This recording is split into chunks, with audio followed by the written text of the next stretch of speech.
ಕೂಡ ರಾಜ್ಯ ಸರ್ಕಾರ ಗೃಹ ಮಂತ್ರಿಗಳು ನಿನ್ನೆ ಪತ್ರಿಕಾ ಸ್ಟೇಟ್ಮೆಂಟನ್ನು ಕೊಟ್ಟಿದ್ದಾರೆ, ಪ್ರೆಸ್ ಮೀಟ್ ಮಾಡಿದ್ದಾರೆ. ಏನು ಅಂತ ಹೇಳಿದ್ರೆ, ಅವ್ರು ಬಂದ್ರಂತೆ, ಇವ್ರು ಸಹಕಾರದಿಂದ ಹಿಡಿದ್ರಂತೆ. ಜ್ಞಾನ ಬೇಡ, ನಾಚಿಕೆ ಆಗ್ಬೇಕು ಸರ್ಕಾರಕ್ಕೆ, ಮಾನ ಮರ್ಯಾದೆ ಇದೆಯಾ ಸರ್ಕಾರಕ್ಕೆ? ನಿಮ್ಗೆ ಯಾಕ್ರಿ ಸಿಕ್ಕಿಲ್ಲ ಆ ಇನ್ಫಾರ್ಮೇಷನ್ನು? ಸತ್ತೋಗಿದೆಯಾ ಇಂಟೆಲಿಜೆನ್ಸಿ ಕರ್ನಾಟಕದಲ್ಲಿ? ಕಾನೂನು ಸುವ್ಯವಸ್ಥೆ ಇದೆಯಾ ನಿಮ್ಮಲ್ಲಿ? ಅವ್ರು ಬಂದು ನಿಮ್ಮನ್ನ ಸಹಾಯ ತಗೊಂಡು, ಅದು ರೂಲ್, ಅದು ಡೈರೆಕ್ಟಾಗಿ ರೈಡ್ ಮಾಡಾಗಿದ್ರೆ ಅಲ್ಲಿಂದಾನೆ ಪೊಲೀಸ್ ಕರ್ಕೊಂಬಂದು 100 ಜನ ರೈಡ್ ಮಾಡ್ತಾ ಇದ್ರು. ಆದರೆ ಕಾನೂನಿಲ್ಲ ನಮ್ಮಲ್ಲಿ. ಯಾವುದೇ ರಾಜ್ಯದಲ್ಲಿ ಆ ಪೊಲೀಸರ ಇನ್ಫಾರ್ಮೇಷನ್ ಮಾಡಿ ಆಮೇಲೆ ರೈಡ್ ಮಾಡಬೇಕು, ಅದು ಕಾನೂನು. ಅಷ್ಟು ಕಾಮನ್ ಸೆನ್ಸ್ ಇಲ್ವಾ ಇವ್ರಿಗೆ? ಅದು ಕಾನೂನು ರೀ. ಕಾನೂನು ಇರೋದಕ್ಕೆ ಅವರು ಲೋಕಲ್ ಪೊಲೀಸ್ಗೆ ಕೇಳಿದ್ದಾರೆ ಅಷ್ಟೇ. ಇಲ್ಲ ಅಂದಿದ್ರೆ ಅಲ್ಲಿಂದಾನೆ ಬರ್ತಾ ಇದ್ರು. ಅಂದರೆ ಈ ಸರ್ಕಾರ ಬೇಜವಾಬ್ದಾರಿ. ಡ್ರಗ್ ಫ್ಯಾಕ್ಟ್ರಿ ಪತ್ತೆ ಆದ್ರೂ ಕೂಡ ನಮ್ಮ ಪೊಲೀಸರ ಸಹಕಾರ. ಇವತ್ತು ಮಂಗಳೂರು ಒಂದರಲ್ಲೇ ಸುಮಾರು 130ಕ್ಕೂ ಹೆಚ್ಚು ಡ್ರಗ್ ಪ್ಲೆಡ್ಡರ್ಸ್ ಏನಿದ್ದಾರೆ, ಮಾಫಿಯಾ ಏನಿದೆ, ಜೈಲುಗಳಲ್ಲಿದ್ದಾರೆ. ಬೆಂಗಳೂರು ಜೈಲಂತೂ ನೀವು ಬಿಟ್ಬಿಡಿ. ಇದು ಯಾವ ರೆಸಾರ್ಟು?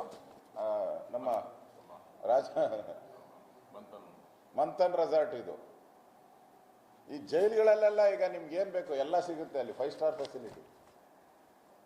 ಬೆಂಗಳೂರು ಜೈಲುಗಳಲ್ಲಿ, ಮಂಗಳೂರು ಜೈಲುಗಳಲ್ಲಿ ನಿಮ್ಗೇನು ಬೇಕು? ಡ್ರಗ್ ಬೇಕಾ, ಅಫೀಮ್ ಬೇಕಾ, ಗಾಂಜಾ ಬೇಕಾ, ವಿಸ್ಕಿ ಬೇಕಾ, ಬ್ರ್ಯಾಂಡಿ ಬೇಕಾ? ವೈನ್ ಅಲ್ಲೇ ತಯಾರು ಮಾಡ್ತಾರೆ ಅವ್ರಿಗೆ. ಜೈಲುಗಳಲ್ಲೇ ವೈನ್ ಫ್ಯಾಕ್ಟ್ರಿ ಮಾಡಿಬಿಟ್ಟಿದ್ದಾರೆ. ನಾವೆಲ್ಲ ವೈನ್ ಫ್ಯಾಕ್ಟ್ರಿ ಬೇರೆ, ಲೈಸೆನ್ಸ್ ಇಲ್ದಿರ ಫ್ಯಾಕ್ಟ್ರಿ ನಡೆಸೋದು ಹೆಂಗೆ ಅಂತ ಹೇಳಿ ಕಲ್ತ್ಕೊಂಡಿದ್ದಾರೆ. ಇದು ಅದನ್ನು ಮಾಧ್ಯಮದವ್ರು ನೀವೆಲ್ಲ ತೋರಿಸಿದ್ದೀರ. ಇವತ್ತು ಅದೇನಾಗಿದೆ ಅಂತ ಹೇಳಿದ್ರೆ, ಜೈಲುಗಳು ಹಣ ವಸೂಲಿ ಮಾಡುವಂಥ ಕೇಂದ್ರಗಳಾಗೋಗ್ಬಿಟ್ಟಿದೆ. ಪೊಲೀಸರಿಗೆ, ಅಲ್ಲಿ ಕೆಲಸ ಮಾಡೋ ಪೊಲೀಸರಿಗೆ ಪ್ರತಿದಿನ ಅವ್ರ ಮನಸ್ಸು ಮಾಡಿದ್ರೆ ಒಬ್ಬ ಕಾನ್ಸ್ಟೇಬಲ್ಲು 1 ಲಕ್ಷ ರೂಪಾಯಿ ಅಲ್ಲಿ ಅರ್ನ್ ಮಾಡ್ಬೋದು ಪ್ರತಿದಿನ. ಕಾಂಪಿಟೇಷನ್ ಇದೆ ಅಲ್ಲಿ. VIP ಇರ್ತಾರಲ್ಲ, ಯಾರು VIP ಕೈದಿ ಇರ್ತಾರಲ್ಲ, ಅಲ್ಲೇ ಆ ವಾರ್ಡ್ಗೆ ಹಾಸ್ಕೊತಾರೆ ಪೊಲೀಸರು. ಅದಕ್ಕೆ ರೆಕಮೆಂಡೇಶನ್, ಅದಕ್ಕೆ ಇನ್ಫ್ಲೂಯೆನ್ಸು. ಯಾಕೆ ಅಂದರೆ ಅವ್ರಿಗೆ ಬಿರಿಯಾನಿ, ಎಣ್ಣೆ, ಡ್ರಗ್ಗು ಎಲ್ಲ ಸಪ್ಲೈ ಮಾಡೋವಂಥದ್ದಕ್ಕೆ. ಇದು ಇವತ್ತಿನ ಪರಿಸ್ಥಿತಿ. ಒಂಥರ ಸತ್ತೋಗ್ಬಿಟ್ಟಿದೆ. ಹೋಮ್ ಮಿನಿಸ್ಟರ್ ಅನ್ನೋರು ಕಾಣೆ ಆಗೋಗ್ಬಿಟ್ಟಿದ್ದಾರೆ. ಏನು ಕೇಳಿದ್ರು ತಾವೇ ಹೇಳಿದಿರಲ್ಲ, ನೋಡೋಣ, ವರದಿ ಬಂದಿಲ್ಲ, ಗೊತ್ತಿಲ್ಲ, ಕಾಮನ್ ಇದು. ಇನ್ನು ಸಿದ್ದರಾಮಯ್ಯನವರು ಅದೇನು ಅವರ ಕುರ್ಚಿ ಜಗಳದಲ್ಲಿ ಅವ್ರಿಗೆ ರಿಟೈನ್ ಆದರೆ ಸಾಕಾಗ್ಬಿಟ್ಟೈತೆ. ಕಳೆದ 1 ವರ್ಷದಿಂದ ಪ್ರತಿದಿನ ಮಾಧ್ಯಮದವರು ತೋರಿಸಿ ಜನಕ್ಕೂ ಬೇಜಾರಾಗ್ಬಿಟ್ಟಿದೆ.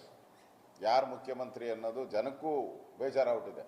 ಏನಪ್ಪ, ಒಂದಿನ DK ಅಂತಾರೆ, ಒಂದಿನ ಈ ಜ್ಯೋತಿಷ್ಯ ಇರ್ತಾರಲ್ಲ, ಗಿಣಿಶಾಸ್ತ್ರ, ಆ ಗಿಣಿಶಾಸ್ತ್ರದ ಸರ್ಕಾರ ಇದು.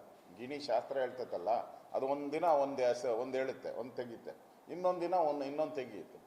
ಒಂದಿನ DK ಶಿವಕುಮಾರ್ ತೆಗೆದ್ರೆ ಇನ್ನೊಂದು ದಿನ ಸಿದ್ದರಾಮಯ್ಯ ತೆಗಿಯುತ್ತೆ, ಇನ್ನೊಂದು ದಿನ ಪರಮೇಶ್ವರ್, ಇನ್ನೊಂದು ದಿನ ಜಾರಕಿಹೊಳಿ.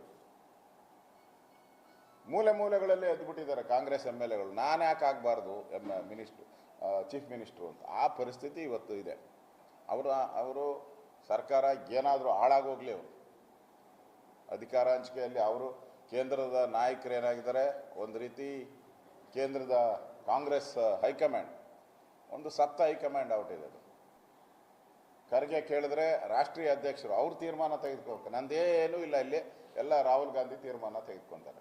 ರಾಹುಲ್ ಗಾಂಧಿ ಅದೇನು ಹೇಳ್ತಾರಲ್ಲ, ಟಕ್ಕ ಬಿಟ್ಟರೆ ಸಿಕ್ಕ ಅಂತ. ಯಾವಾಗ ನೋಡಿದ್ರು ಫಾರಿನ್ನು ವಿದೇಶಕ್ಕೆ ಹೋಗೋದು, ಅಲ್ಲಿನ ಭಾರತನ ಬೈಯೋದು. ಭಾರತ ಸರಿ ಇಲ್ಲ, ಭಾರತದಲ್ಲಿ ಕಾನೂನು ಸರಿ ಇಲ್ಲ. ಇವ್ರ ಅಪ್ಪ ಇದ್ದಾಗ ಸರಿ ಇತ್ತಾ? ಇವ್ರ ಅಜ್ಜಿ ಇದ್ದಾಗ ಸರಿ ಇತ್ತಾ? ಇವ್ರ ತಾತ ಇದ್ದಾಗ ಸರಿ ಇತ್ತು, ಈಗ ಸರಿ ಇಲ್ಲ. ಇದು ಕಾಂಗ್ರೆಸ್ಸಿನ ಪರಿಸ್ಥಿತಿ. ಒಂಥರ ಬಿಸಿ ತುಪ್ಪದ ಥರ, ನುಂಗಕ್ಕೂ ಆಗಲ್ಲ, ಬಿಡಕ್ಕೂ ಆಗಲ್ಲ. ಈ ಸಿದ್ದರಾಮಯ್ಯನ ತೆಗಿಯೋಕ್ಕೆ ಧೈರ್ಯ ಇಲ್ಲ ಇವರಿಗೆ. DK ಶಿವಕುಮಾರ್ಗೆ ಏನು ಮಾತು ಕೊಟ್ಟಿದ್ರ, ಅದನ್ನು ಆದರೂ ವ್ಯಕ್ತ ಮಾಡಿ. ಅಗ್ರಿಮೆಂಟ್ ಏನಾಗಿದೆ ಅದಾದರೂ ರಾಜ್ಯ ಜನತೆಗೆ, ನಮಗೆ ಬೇಡ ವಿರೋಧ ಪಕ್ಷಕ್ಕೆ, ರಾಜ್ಯ ಜನತೆ ಕೊಡಿ. ಅಗ್ರಿಮೆಂಟ್ ಆಗಿರೋದು ನಿಜ, ಆಗಿದ್ದರೆ, ಇಲ್ಲ ಅಂದರೆ ಇಲ್ಲ ಹೇಳ್ಬಿಡಿ. ಅದು ಮಾಡ್ತಾ ಇಲ್ಲ. ನಾವು ಅದಕ್ಕಿಂತ ಮುಖ್ಯವಾಗಿ ಇವತ್ತು ಸುಮಾರು 500-600 ಕೋಟಿ ಡ್ರಗ್ ಕರ್ನಾಟಕಕ್ಕೆ ಬಂದಿದೆ. ಸರ್ಕಾರ ಏನು ಕತ್ತೆ ಕಾಯ್ತಾ ಇದೆಯಾ ಅಂತ ನಾನು ಕೇಳ್ತಾ ಇದ್ದೀನಿ ವಿರೋಧ ಪಕ್ಷದ ನಾಯಕರಾಗಿ. ಇನ್ನೆರಡೇ ದಿನ ಇರೋದು, ಓನ್ಲಿ 2 days, ಇದೆಲ್ಲ ಬಿಕ್ರಿ ಆಗೋತೈತೆ. ಈಗ ಪೊಲೀಸರೇ ಇನ್ವಾಲ್ವ್ ಆಗಿದ್ದಾರೆ ಇದರಲ್ಲಿ. ನೀವು ಡ್ರಗ್ ಹಂಚಿಕೆ ಮಾಡೋದ್ರಲ್ಲಿ ಪೊಲೀಸರೇ ಇನ್ವಾಲ್ವ್ ಆಗಿದ್ದಾರೆ. ಪೊಲೀಸರೇ ಕಳ್ಳರಾವುಟ್ ಅವರೇ. ಈಗ ನೋಡ್ತಾ ಇದ್ದೀರಲ್ಲ, ದರೋಡೆ. Commissioner office, Bengaluru commissioner office ಎದುರುಗಡೆ 11 ಕೋಟಿ ಪೊಲೀಸನೇ ಕಳ್ತನ ಮಾಡ್ತಾನೆ. ಯಾರು? ಕಮಿಷನರ್ ಆಫೀಸ್ ಗಾರ್ಡ್ ಇದ್ದಾನಲ್ಲ, ಕಮಿಷನರ್ ಆಫೀಸ್ ಮುಂದೆ ಗಾರ್ಡ್ ನಿಂತಿದ್ದಾನಲ್ಲ, ಅವನೇ 11 ಲಕ್ಷ ಕಳ್ತನ ಮಾಡ್ತಾನೆ ಕಾರಲ್ಲಿ. ಇನ್ನು ಜಯನಗರ, ಬೆಂಗಳೂರು ಜಯನಗರದಲ್ಲಿ 7 ಕೋಟಿ ಆಡು ಅಗಲೆ ಅಲ್ಲಿಂದ ಹಣ ಹೊಡ್ಕೊಂಡು ಹೋಗ್ತಾರೆ. ಏನು ಸತ್ತೋಗಿದೆಯಾ ಸರ್ಕಾರ, ಗೃಹ ಇಲಾಖೆ, ಇಂಟೆಲಿಜೆನ್ಸಿ CM ಹತ್ರ ಇದೆ, ಮುಖ್ಯಮಂತ್ರಿಗಳ ಹತ್ರ. ಏನು ಮಾಡ್ತಾ ಇದ್ದಾರೆ? ಈ ಡ್ರಗ್ ಮಾಫಿಯಾ ಇವತ್ತು ಸುತ್ತುವರೆದ್ಬಿಟ್ಟಿದೆ ಕರ್ನಾಟಕವನ್ನು. ಇದರಿಂದ ಮುಕ್ತಿ ಮಾಡೋಕ್ಕೆ ಈ ಕಾಂಗ್ರೆಸ್ ಸರ್ಕಾರಕ್ಕೆ ದಮ್ಮು ಇಲ್ಲ, ತಾಕತ್ತು ಇಲ್ಲ. ಕೇಳಿದ್ರೆ ನಾವೆಲ್ಲ ಸಹಕಾರ ಕೊಡ್ತೀರಿ ಅಂತಾರೆ. ಇನ್ನು ಮಹಾರಾಷ್ಟ್ರ ಆಯಿತು, ಇನ್ನು ತಮಿಳ್ನಾಡವ್ರು ಬರಬೇಕು, ಆಂಧ್ರ, ತೆಲಂಗಾಣ, ಬೇರೆ ಬೇರೆ ರಾಜ್ಯದವ್ರು ಬರಬೇಕೀಗ ಇಲ್ಲಿ. ನನಗನ್ಸ್ತೈತೆ ನೆಕ್ಸ್ಟ್ ಬರ್ತೀನಿ ಅದಕ್ಕೆ. ಒಂದು ರೀತಿ ಬೇರೆ ರಾಜ್ಯದವರೇ ನಮ್ಮ ರಾಜ್ಯನ ಆಳ್ತಾ ಇದ್ದಾರೆ ಇಲ್ಲಿ. ಬೇರೆ ರಾಜ್ಯದವರೇ ನಮ್ಮ ರಾಜ್ಯದ ಕಾನೂನು ಸುವ್ಯವಸ್ಥೆ ಕಾಪಾಡೋರು ಯಾರು ಇವತ್ತು ಅಂತ ಹೇಳಿದ್ರೆ ಹೊರ ರಾಜ್ಯದವರು.